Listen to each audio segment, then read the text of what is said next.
সালামু আলাইকুম। আশা করি সবাই ভালো আছেন। বিপদ আসলে চারদিক দিয়ে আসে, কথাটা কিন্তু প্রবাদে আছে আর কি।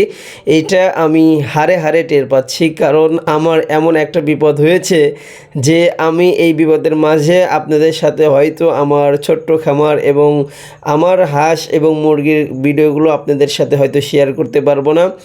এর মূল যেই সমস্যাটা, এটা হচ্ছে যেই দোকানটা দেখতেছেন, এটা আল্লাহর রহমতে আল্লাহ করার তৌফিক দান করছেন।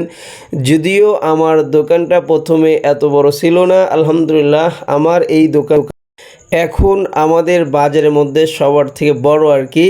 যদিও আমাদের বাজারটা অনেকটা বড় না আর কি, মাঝামাঝি টাইপের বাজার এটা, মানে একদম শহর না আর কি। তারপরেও যতটুকু মানে বিক্রিবাট্টা হয় আলহামদুলিল্লাহ অনেক হয় আর কি। তো যাই হোক, আপনাদের দোয়ায় এবং আল্লাহ তাআলার অশেষ রহমতে এবং আমার চেষ্টার মাধ্যমে আমি এ পর্যন্ত এসেছি আর কি। আর আমার যেই সমস্যাটা, এটা হচ্ছে আমার এই দোকানে মূল মানে সেলসম্যান এখন বর্তমান আছে 4 জন আর কি। তো 4 জনের মধ্যে আমার মানে হঠাৎ করেই মানে আপনার মাসখানেক আগে আর কি একজন হুট করেই চলে যাবে ঢাকাতে আর কি।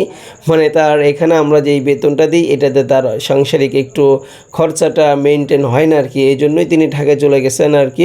তো যাই হোক, ঢাকাতে কাজ করলে অবশ্যই সেখানে মানে বেতনটা একটু বেশিই হবে, এটা স্বাভাবিক আর কি।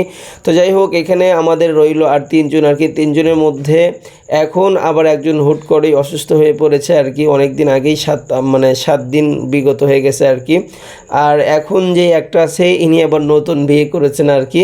এই জন্য দেখা যাচ্ছে যে আমাদের যে 4 জনের মধ্যে 3 জনই মোটামুটি একটু অনুপস্থিত আর কি। আর এইটা হলো আমার ছোটো ভাই আর কি। এর জন্যই মোটামুটি আমার দোকানটা চালাতে পারি ভালোভাবে, কারণ আমি যদি নাও থাকি দোকানে, সময়টা একটু নাও দিতে পারি, তারপরেও আলহামদুলিল্লাহ আমার ছোটো ভাই থাকলে আমি অনেকটা মানে শান্তি পাই আর কি। কারণ নিজের ছোটো ভাইয়ের উপর তো আর কোনো কিছু নেই আর কি।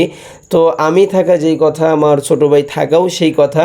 তো যাই হোক, আমার যেই মানে কর্মচারীর যেই সমস্যাগুলো হচ্ছে আর কি, তো যাই হোক এই সমস্যার কারণে আমাকে নিয়মিত এখন দোকানে থাকতে হচ্ছে। কারণ এখন তো আপনার একটা সিজন যাচ্ছে আর কি, হিন্দুদের পূজার সিজন আর কি। এই সিজনে আলহামদুলিল্লাহ অনেক বিক্রিবার্তা হয় আর কি। আমাদের কুরবানি ঈদ, রোজার ঈদ, তারপরে সামনে শীত, এই একটা সিজন আর কি। তো সিজন সবগুলোর মধ্যে অন্যতম এই পূজার সিজনটা হয়, কারণ হিন্দুরা এই সিজনে অনেক কেনাকাটা করেন আর কি। তো যাই হোক, আলহামদুলিল্লাহ সব মিলেই সবই শুকরিয়া আল্লাহ তাআলার, যে আল্লাহ যা করেন ভালোর জন্যই করেন। তারপরেও চেষ্টা করব আমার ছোট্ট খামারের ভিডিওগুলো আপনাদের সাথে শেয়ার করতে, এবং আপনাদের উপর একটা নসিহা, আমরা বেকারের জন্য না থাকি, শুধু ভিডিও দেখাই মূল উদ্দেশ্য না, আমরা আমাদের নিজেদের কাজের প্রতি আগ্রহ হব, এটাই আমাদের মূল উদ্দেশ্য। যাই হোক, আমার জন্য দোয়া করবেন, আমিও আপনাদের জন্য দোয়া করি। আসসালামু আলাইকুম ওয়া রাহমাতুল্লাহি ওয়া বারাকাতুহু।